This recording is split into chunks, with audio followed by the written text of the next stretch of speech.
जय जगन्नाथ जय बाबा कानू गोसाई आप पुणी पहुँची कानू गोसाई मठ आउ एक फूड ब्लॉग रे आरंभ करुचु।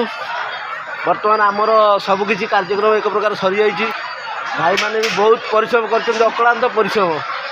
भाई 1000-1200 लोक खटणी मात्र 5 जन से समस्त भाई एकदम पूरा सहयोग ठीक भाव देते जहाँफल खूब जल्दी आम कार्य समापन कर।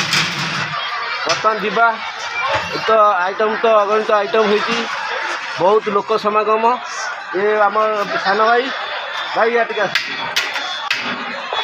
आम सान भाई आज आम सारे आसते बहुत खुशी लगे जे आम सहित पूरा एकदम सहयोग एकदम एक प्रकार सहयोग पूरा एकदम नंबर 1 अच्छा।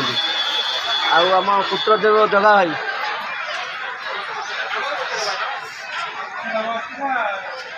बाबा कानू गोसाई मठ पुओ तो मोर कला ठाकुर एका काटी दे सब 5 क्विंटाल परिया उठेला पुओ मोर कला ठाकुर।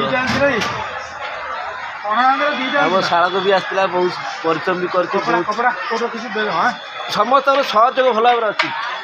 आम मुख्य केशव चंद्र मुरारी बाबा केशव चंद्र मुरारी भी आसते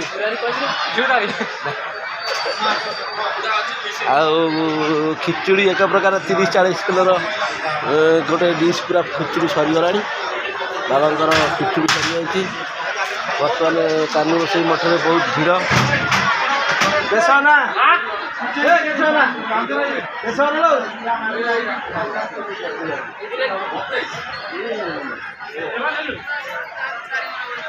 केशव भाई भी आसला आम सागर भल भाव जानते यूट्यूब दियो केशव चंद्र मुरारी बड़ भाई पाई सबकि एका थर के 75 उठे दे फोपाड़ देले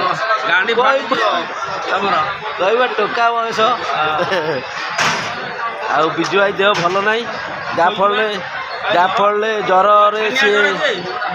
ज्वर सी आज आसीपारा ना।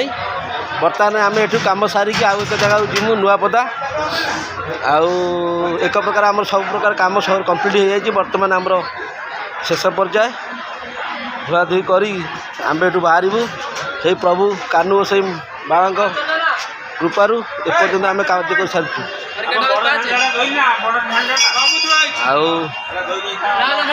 मेला तो लगी समग्र बड़ मेला एकदम बहुत बड़ विराट बड़ मेला बहुत लोक